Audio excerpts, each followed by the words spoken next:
Vie et parole du Maître Philippe, 11, l'Évangile du Maître Philippe, 4e partie. Les clichés. Rien ne peut naître ici ou rien de ce que nous plantons ne vient ici que si de l'autre côté cela existe déjà. Nous plantons un arbre, s'il meurt, c'est que le cliché de l'arbre n'était pas là quand l'avons planté. Tout ce qui se fait, tout ce qui arrive a été créé depuis le commencement. Chaque chose est représentée par une image, où elle s'arrête, la chose se passe, puis elle va plus loin, et la même chose se reproduit, car il y a beaucoup de terres comme la nôtre.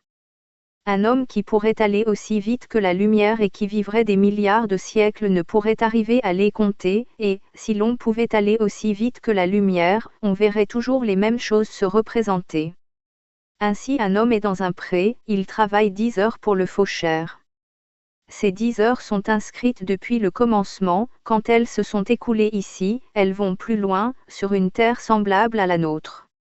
Où il y aura un homme qui fauchera un pré pendant le même nombre d'heures. 19 novembre 1894. On peut donner à ces images le nom de cliché. Tout existe dans l'ambiant, à l'état photographique.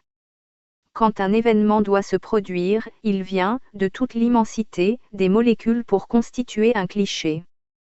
Quelques personnes peuvent jouir d'un don de perception des clichés, celles-là verront se présenter, plus ou moins vivaces, ces clichés et, selon leur vivacité, elles concluront que tel événement doit se produire à telle époque. Les clichés sont vivants et peuvent être évoqués et rendus sensibles à notre intelligence. 24 février 1902. Pour connaître ce qui s'est passé, il a été donné à certaines âmes de pouvoir voir en arrière, le tableau ou cliché du passé a été mis devant leurs yeux, elles l'ont reproduit par allégorie. Telle l'histoire sainte qui, quoique très vraie, paraît invraisemblable, mais cela est mis à la portée des intelligences et ne peut être expliqué absolument comme cela est. 28 mars 1895. Nous avons pu vous donner une idée des clichés de la bataille de Waterloo, comme si cette journée mémorable se fût passée en votre présence et sous vos yeux. Quelques-uns parmi vous n'ont-ils pas vu, et tout parfaitement entendu, vous vous rappelez les cris, les grincements de dents des malheureux blessés, n'avez-vous pas senti la poudre brûler et vu sa fumée, tous ceux qui étaient à cette séance n'ont-ils pas entendu le roulement des tambours, les coups de canon et la fusillade, vous me demandez si les blessés souffrent encore depuis ce temps. En effet, c'est votre droit, mais je ne dois pas aller si loin. Sachez bien qu'ici-bas, pas plus que dans les autres mondes ou autres terres, tout a une vie et que la mort n'est qu'apparente et n'est en réalité qu'une métamorphose. Le cliché de Waterloo n'est pas mort, il a été fait au commencement et durera toujours, en se modifiant il est vrai, mais il est vivant et n'a pas été créé seulement pour nous, mais aussi pour d'autres peuples, d'autres mondes et d'autres terres. Lorsque la bataille fut terminée, le cliché alla sur une autre planète où une autre guerre éclata avec les mêmes coups de canon. Les mêmes armes firent les mêmes blessures. Les mêmes cris de douleur furent poussés. 8 décembre 1902. Les clichés passent, agissent et continuent leur route en allant déterminer dans d'autres planètes des actions analogues. On peut ainsi rappeler un cliché et faire revivre un acte du passé. Tout est cliché, et le cliché c'est la vie. Les clichés sont exactement grandeur naturelle. Des clichés peuvent circuler, voyager, se croiser, l'un à travers l'autre sans se voir, sans se gêner. Ne savez-vous pas qu'il y a plusieurs appartements dans le même appartement, mais si vous venez à vous promener dans une voiture et à rencontrer le cliché d'un accident, votre voiture tourne. Si ce cliché rencontre un train, c'est un déraillement, 2 tramways, une collision. Tout dépend de l'endroit où on se trouve. Le moindre fait à accomplir nous est présenté sous la forme d'un cliché qui sert aussi à plusieurs êtres. Vous ne pourriez même pas parler si le cliché de vos paroles n'était pas derrière votre tête. Quelquefois on part avec une idée et on la perd en chemin. Arrivé au but, on ne sait plus ce que l'on voulait faire. C'est que le cliché qui vous avait mis en mouvement ne vous a pas suivi, alors, en revenant à sa place primitive et dans les conditions où l'on était, on peut souvent retrouver le cliché qui n'est pas encore parti et l'idée vous revient. Tout être devant le cerveau duquel des images se présentent ne peut, par lui-même, se soustraire à l'obligation de penser et d'agir, tandis que celui pour qui ces images sont comme suspendues est incapable d'aucune action, même de penser. Voilà comment une bonne voyante peut vous dire qu'une maison sera bâtie là ou ailleurs. C'est que déjà le cliché est là qui attend pour s'attacher à l'esprit d'un architecte qui sera capable de le saisir. L'architecte sera fier de l'idée qu'il s'attribuera, sans savoir qu'il n'est qu'un instrument. 24 février 1902. L'homme ne crée rien, il trouve ou retrouve. Un inventeur est celui qui retrouve une idée, un autre peut chercher durant sa vie entière et ne rien trouver, mais son travail n'a été perdu ni pour lui ni pour l'humanité et, si un autre rencontre par hasard l'idée qu'il cherchait depuis si longtemps, cela peut tenir à ce que antérieurement cet être avait lui-même pris l'idée ou l'invention d'un autre travailleur inconnu. On ne peut rien imaginer et rien faire sans la volonté de Dieu. Tout est cliché. Quelle que soit la position de l'âme, elle subit l'impression de ces clichés, aussi bien de face, de côté, que par derrière, et, par leur impression sur les centres nerveux de la tête, nous pensons et agissons. Tout ce qui arrive est cliché. Il se présente et aussitôt tout contribue à le reproduire matériellement. L'homme qui connaîtrait son existence pourrait le faire venir, le renvoyer, l'avancer ou le retarder et ainsi, en le contrariant, supprimerait ou amoindrirait des malheurs. 24 avril 1898. Les fibres qui sont dans notre cerveau et qui sont croisées jouent le rôle de lentilles. Dans chaque cellule de même il y a une lentille qui permet à la lumière du cliché d'être reçue et fixée. C'est là un secret que la physiologie ne connaît pas. Au fur et à mesure que l'homme travaille et évolue, ses organes se perfectionnent et deviennent aptes à recevoir des clichés de plus en plus parfaits.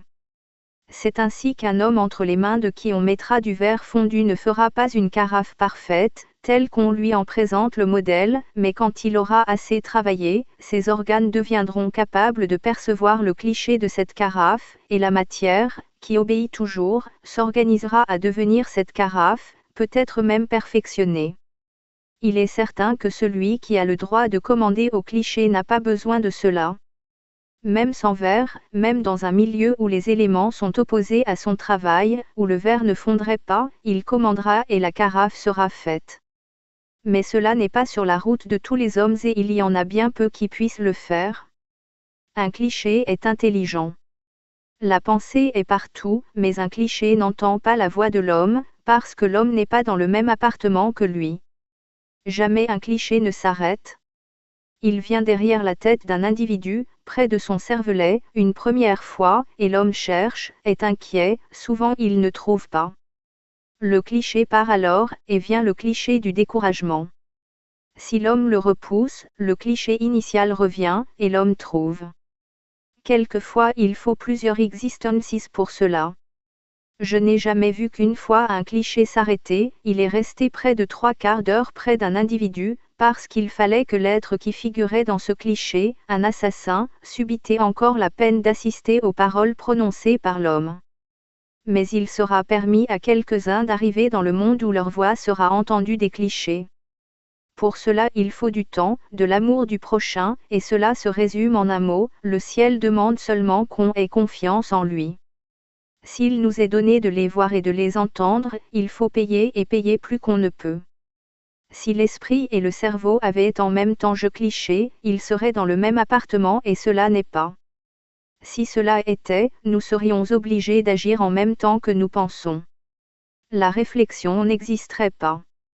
L'intuition est du même domaine que l'esprit et dans le même appartement que lui, la réflexion est du domaine du cerveau. Le cliché s'imprime d'abord sur les êtres qui sont en nous, ils ont l'intention d'agir et, se croyant libres, croient avoir pris une décision volontaire, ils commencent même à agir avant que nous-mêmes nous ayons l'intention d'agir et que l'acte se produise. Ils peuvent même avoir déjà agi 2 ou 3 jours avant que nous n'agissions. Il en est de même pour toutes les actions de notre existence. Il nous vient à l'idée de mal faire, c'est une image, un cliché plutôt, qui s'arrête derrière notre cervelet. Si nous luttons contre cette idée et que nous ne commettons pas la mauvaise action, le cliché s'éloigne de nous et va trouver plus loin une autre personne. Mais, comme nous avons lutté contre lui, il a perdu de sa force, il est déjà moins fort lorsqu'il se présente vers elle, et, si cette personne en fait de même et ainsi de suite, le mal se bonifie, il devient bien. Voyez comme nous ferions du bien si nous luttions contre le mal qui se présente à nous. 19 novembre 1894. Si l'homme n'est pas certain de faire le bien en une circonstance et qu'il s'abstienne, il a raison et le cliché s'en va. Mais, s'il croit qu'il ferait bien et qu'il ne le fasse pas, il a tort. Un cliché se présente à vous. Vous avez cru que c'était mal et vous l'avez repoussé. Or cela n'était pas mal. Il se présente une seconde fois avec plus d'intensité. Vous résistez encore. De même une troisième fois. Faites bien attention, car, si vous le repoussez, il ne reviendra plus et quand, plus tard, vous le désirerez, vous ne pourrez plus l'avoir. L'homme est libre d'accepter ou de refuser un cliché. Mais cette liberté est relative et le résultat final est toujours là. S'il refuse le cliché du mal, il subira quand même la souffrance comme s'il l'avait reçu. Ce n'est pas la vraie liberté. Celui-là seul est libre qui peut faire tout ce qu'il veut sans rendre de compte à personne. Cependant la récompense du travail fait cette liberté très relative et si grande, Dieu donne si généreusement pour ce petit effort qu'au lieu de nous révolter, nous devrions être confus de reconnaissance. Tout était a été, quant au sera, ce n'est pas tout à fait cela, ou plutôt ce ne sera pas toujours au même endroit. Tous doivent subir les clichés, sauf les êtres libres. Tout est écrit et cependant tout peut être modifié, mais, pour obtenir un changement, il faut que cela soit utile.